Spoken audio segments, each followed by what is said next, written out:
बरेचसे लोक शिव्या देऊन जातात, समाधानी त्याच्या मनामध्ये मी बोललो बरं का, बोलले का नाही त्याची त्यालाच माहिती, पण बोललो बरं का. कधी कधी मंत्र्याला बोलल्याचं समाधान, कधी मुख्यमंत्र्याला बोलल्याचं समाधान. भिकारी लोकांना पण बरं वाटतं.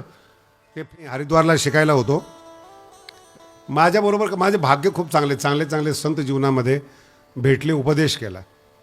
त्या जानेवारीच्या थंडीमध्ये हरिद्वारमध्ये एक साधू फक्त अर्ध्या कपड्यावर असायचा, पूर्ण मोकळा. आणि आम्हाला त्याचं कौतुक. आम्ही स्वेटरवर स्वेटर, स्वेटरवर स्वेटर, कान टोपी, पाय मोजे, तरी थंडी घुसत होती.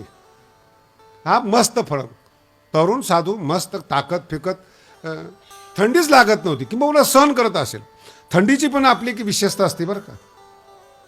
लहान मुलाला थंडी लागत नाही, आईसारखी थंडी लहान मुलाला सांभाळते. हिंदीमध्ये म्हण आहे, थंडी बच्चे को छूती नहीं, जवान को छेड़ती नहीं और बुढ़े को छोड़ती नहीं. किती कपडे घाला म्हाताऱ्या माणसाने, बुड्ढे को छोडती नाही. मला त्याचं कौतुक. मी त्याच्याबरोबरच आम्ही एका रस्त्याने चाललो होतो आणि आमची काहीतरी वेदांताची वगैरे चर्चा होती. काय होतं, चर्चा करता करता कडेला चाललं पाहिजे आपण. थोडंसं मध्यंतरी चालता चालता आम्ही आलो. तो पैडल रिक्षावाला आहे हरिद्वारला. तो पाठीमागून हॉर्न वाजवत होता. बोला, आमचं काही लक्षच दिलं नाही. आम्हाला वाटलं कोणाला तरी बोलवत असेल. आणि त्या चर्चेमध्ये आम्ही रस्त्याच्या मधून चाललो होतो आणि त्याला टेन्शन. 2-3 मिनिटांनी माझ्या लक्षात आलं. म्हणलं पाठीमागं रिक्षा आहे, अच्छा ठीक आहे जाऊ दे म्हणे. पाठीमागचा रिक्षा पुढे गेला आणि त्या पायडल रिक्षावाला बरं का, किती शिव्या द्याव्यात त्यांनी. त्याच्या शिव्या ऐकून माझी तळपाईची मस्तकाला गेली. पण त्या साधू पुढं मला माझा स्वभाव दाखवता येत नव्हता. कधी कधी संधी मिळते स्वभाव दाखवायची.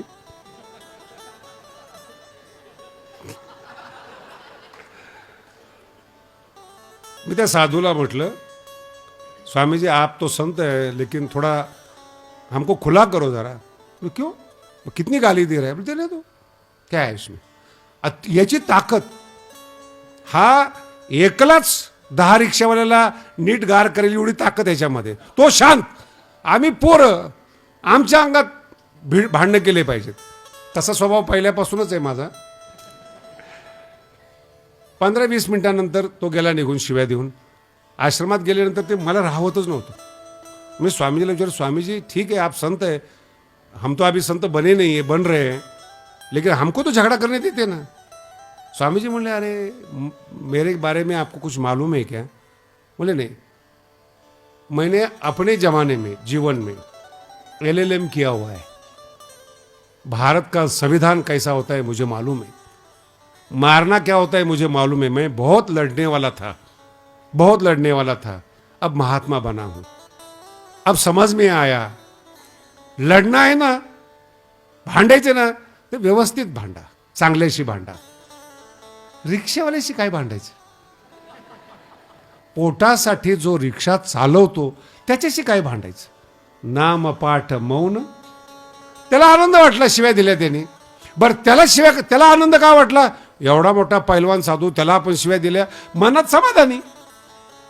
बरेचसे लोक शिव्या देऊन जातात, समाधानी त्याच्या मनामध्ये मी बोललो बरं का, बोलले का नाही त्याची त्यालाच माहिती, पण बोललो बरं का. कधी कधी मंत्र्याला बोलल्याचं समाधान, कधी मुख्यमंत्र्याला बोलल्याचं समाधान. भिकारी लोकांना पण बरं वाटतं. ते फेसबुक व्हॉट्सअपला कमेंट टाकतात ना, हे असं आहे ते तसं आहे, खुश. मी त्यांना विचारत असतो काय आलं, आपण बोललो. विचारते कोण. नामपाठ मौन प्रपंचाचे. आपल्याला आपलं महत्व कमी करायचं असेल, आपल्यापेक्षा हलक्या माणसाच्या नादी लागा, तुमचं महत्व कमी होईल. जर महत्व वाढवायचं असेल, ज्ञानदेवा गोडी संगती, गोडी शब्द संगती सज्जनी. आणि ते काय करतात, साधू मोक्षरेखे आला भाग्य विनटला. काय एक एक शब्द सांगायचं तुम्हाला. मोक्ष रेखे शब्दाचा अर्थ आहे देवाची द्वारी आला, भाग्य विनटला. मोक्षद्वार, वैराग्य मोक्षद्वारी उभा ठाके. मोक्ष रेखे आला, भाग्य विनट. भाग्यवान आहे तो, नुसता भाग्यवान आहे. साधूचा अंकिला अंकिला शब्द कठीण आहे बरं. अंकित, कृपांकित, अंकित शब्द फार महत्वाचे. अंकित शब्दाचा दुसरा अर्थ आहे ठसा. पत्रावर अंकित करतो ना आपण, ठसा मारतो. ज्ञानदेवी नाम रामकृष्ण ठसा अंकित. साधूचा अंकिला, साधूने जबाबदारी स्वीकारली पाहिजे.